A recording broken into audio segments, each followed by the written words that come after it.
चार दो मगौड़ी महल्ला पहला। माता मत पिता संतोख, सत पाई कर ए विसेख।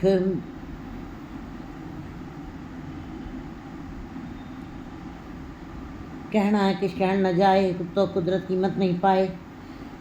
ये पदा जो गुरु जी ने उच्चारण किया, गुरु नानक देव जी जब अपने जीवन की चार उदासियों में से दूसरी दो उदासियाँ जब का भ्रमण पूरा कर चुके हैं, तीसरी उदासी जब में आए हैं, तब माता जी ने कहा है कि बेटा जी अब तुम परिवार वाले हो गए हो, कुटुंब वाले हो गए हो, तुम्हारे बच्चे हैं, इसलिए तुमको परिवार के साथ रहना चाहिए। तो गुरु जी ने इस प्रश्न के उत्तर में जो उच्चारण किया, ये पदा उसी समय कहा। गुरु जी उस समय उत्तर दे रहे हैं माता जी को अपने कि मेरा परिवार मेरे साथ सदा ही रहता है, मेरी माँ मेरे पिता सब साथ में रहते हैं, सदा ही मेरा पूरा परिवार मेरे साथ रहता है।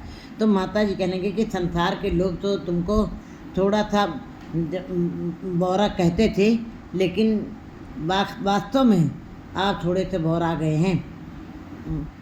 गुरु जी से बात किए तो गुरु जी ने उत्तर दिया है, हे माँ, माता मत पिता तो मेरी माँ जो है मत है, मेरी अच्छी मत ही मेरी माँ है।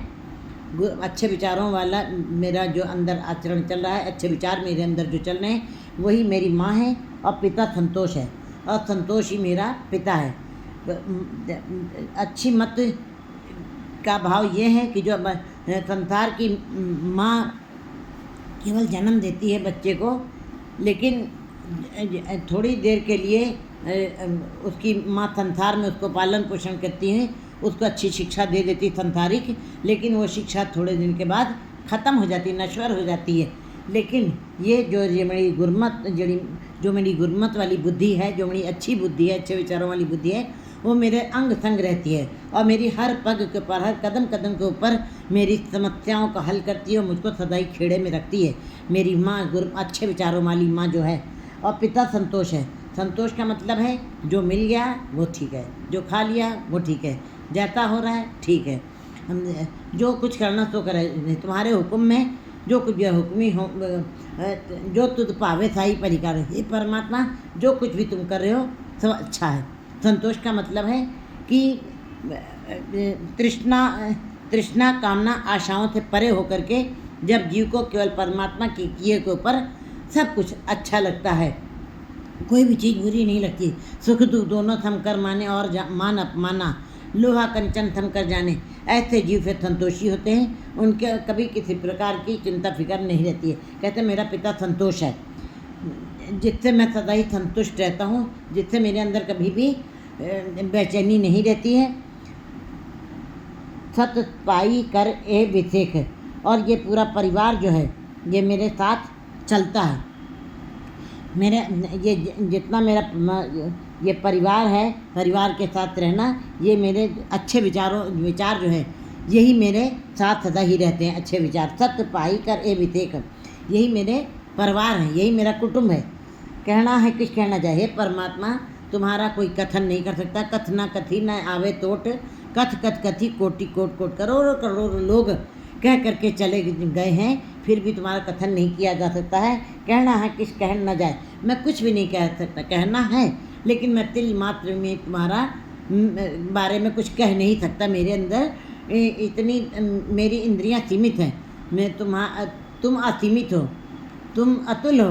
मैं तेरा मूल्यांकन नहीं कर सकता है, कर सकता तो कुदरत की मन, और तुम्हारी कुदरत में जो कुछ भी तुमने फैला दिया, ये नदी, ये पहाड़, ये सितारे, ये चंद्रमा, ये सूरज, ये धरती, ये आकाश, ये जितना भी तुमने फैलाया है, जीव जंतु जो भी जिसको भी देखते हैं, वो सब तुम इस कुदरत की कोई कीमत नहीं डाल सकता है। क्योंकि जैसी अगन उदर में तैसी बाहर माया अगन सब इक्को जी करते खड़े। उसने इतनी सुंदर माया बाहर भी फैलाई है, जिस संसार को देखते हुए जीव जो है संसार परमात्मा की परछाई से ही प्यार कर लेते हैं और परमात्मा को भूल जाते हैं। तेरी कुदरत इतनी सुंदर है, इतनी तेरी कुदरत फैली हुई है, उसकी कीमत नहीं डाली जाती, उसको तोला नहीं जाता, तेरे चीरे को नापा नहीं जा सकता है, और कोई कीमत नहीं पाए, कोई कीमत डाल भी नहीं सकता। जो कीमत डाल दी जाए हे परमात्मा, तब तो तुम छोटे हो जाओगे, कीमत बड़ी हो जाएगी। इसलिए वो परमात्मा सीमित है, वो अतुल है, वो उसका चीरा बहुत बड़ा है। वड्डा वड्डा आखे सब कोई केवट वड्डा डीठा कीमत पाए न कहा जाए। कहने वाले तेरे रहत मतलब पल्ला कोई माप नहीं सकता है। रहो तब गुरु जी से माता जी ने कहा कि हाँ मैंने मान लिया कि तुम्हारी माँ गुरमत वाली है, अच्छे विचारों का होना ही तुम्हारी माँ है और पिता संतोष है, लेकिन फिर भी माता पिता के अलावा भी तो परिवार में स्त्री हैं, बच्चे भी तो होते हैं, तब और भी तो परिवार होता है, ससुराल वाला भी। तब गुरुजी ने आगे फिर उत्तर दिया माता को कि श्रम सूरत दुई ससुर पे, मेरा श्रम मेरी मेहनत मेरा ये घालना ही ईश्वर के नाम की घालना, ईश्वर के नाम का श्रम करना ही मेरे साथ है। और सूरत उसके अंदर ध्यान लगाना, एकाग्रता स्थिरता कायम रखना ही ये मेरे ससुर हैं। इस प्रकार गुरु जी बता रहे हैं कि ये मेरे ससुर हैं। इन दोनों के मिलाप से द्वि ससुर पे ये दोनों सात ससुर हैं।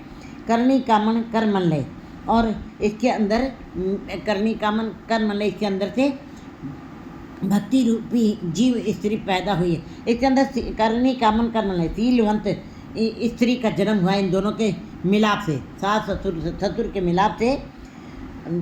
उसके अंदर से शीलवंत नारी का जन्म हुआ। निज जैसे गुरु अर्जन देव जी कहते हैं, निज भक्ति शीलवंत नार रूप अनूप करी विचार, कहते हैं ऐसी शीलवंत स्त्री का जन्म हुआ है उन दोनों के संयोग से।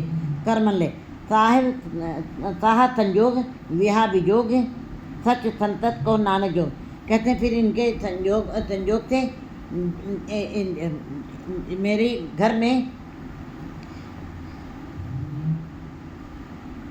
घर में एक संतान पैदा हुई है,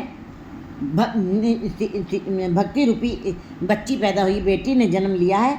सच संतत और भक्ति रूपी स्त्री मेरा विवाह हुआ है, और भक्ति रूपी जीव स्त्री पैदा हुई, उसके अंदर से भक्ति रूपी बेटी पैदा हुई है, बच्ची पैदा हुई है।